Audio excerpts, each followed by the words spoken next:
네, 지난주 금요일장까지 우리 시장 분위기 나쁘지만은 않았습니다. 글로벌 증시 흐름도 나쁘지만은 않았는데요. 덕분에 오늘 시장도 기대감이 어느 정도 있습니다. 짚어보겠습니다.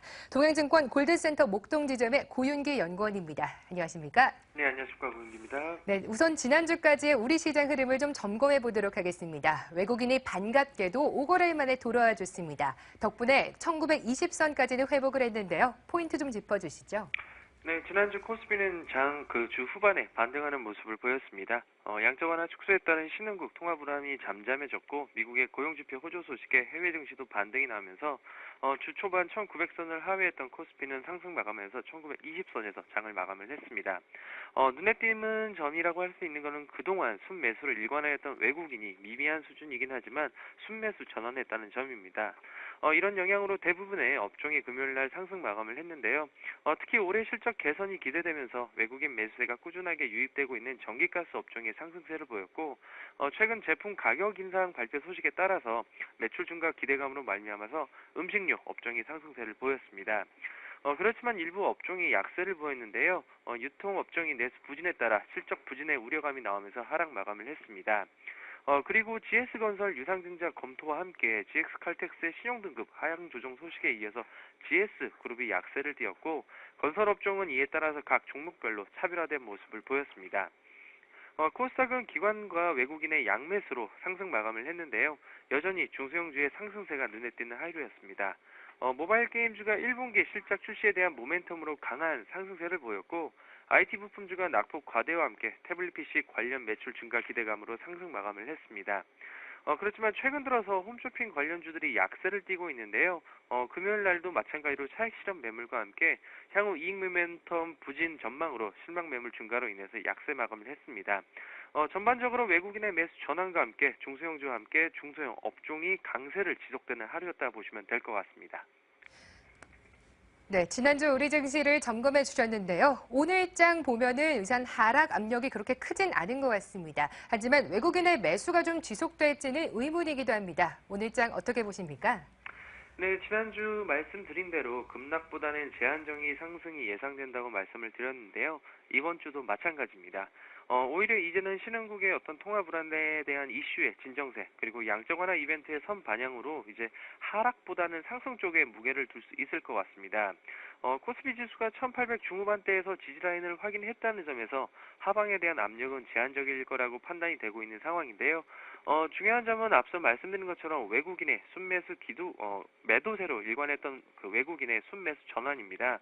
이러한 매수가 이번 주에도 지속적으로 꾸준하게 이어질지가 지속적인 체크포인트인 것 같습니다.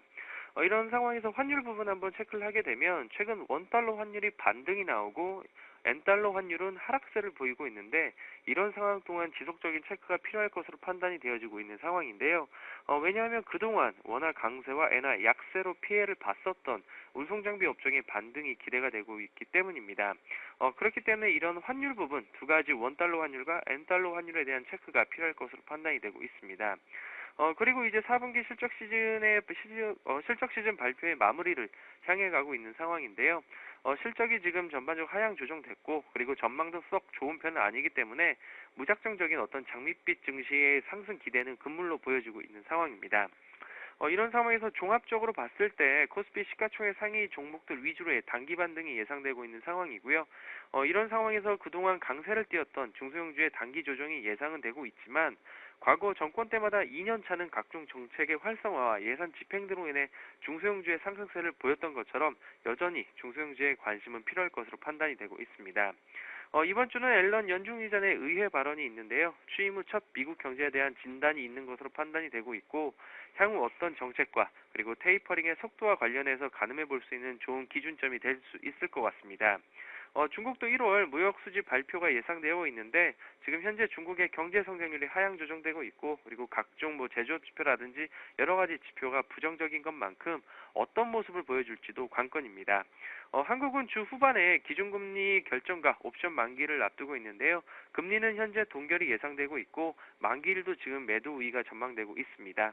월요일 시초가는 바로 매수보다는 초반의 흐름을 지켜보시고 매매하시기를 권유해드리도록 하겠습니다. 네, 우선 오늘장 같은 경우에는 하락보다는 상승에 좀 더 무게를 더 주셨습니다. 최근에는 일부 종목으로만 매기가 좀 쏠리는 흐름을 보여줬는데 전반적으로 우호적인 분위기가 형성될지도 궁금하고요. 종목도 궁금합니다. 짚어주시죠. 네, 관심 가는 종목은 앞서 말씀드린 것처럼 환율적인 부분 이슈로 인해서 한번 자동차 관련주들을 한번 관심 있게 보시면 좋을 것 같습니다.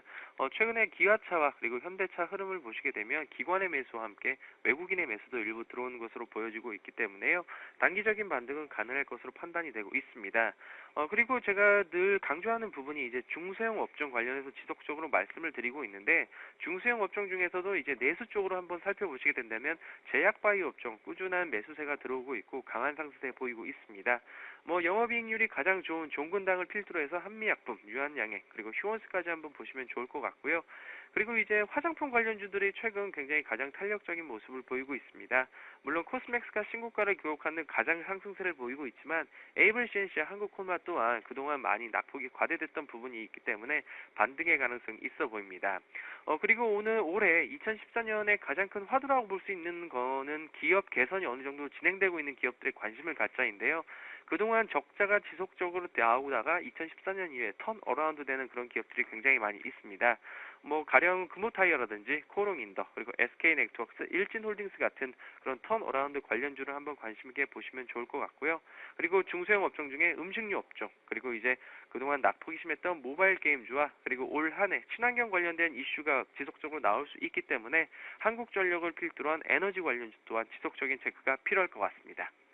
네, 오늘장 하락보다는 상승에 좀 더 무게를 더 주시면서 단기 반등이 기대가 되는 자동차 업종을 필두로 기업 개선 종목까지 관심을 표해 주셨습니다. 동양증권 고윤기 연구원과 함께했습니다. 고맙습니다. 네, 감사합니다.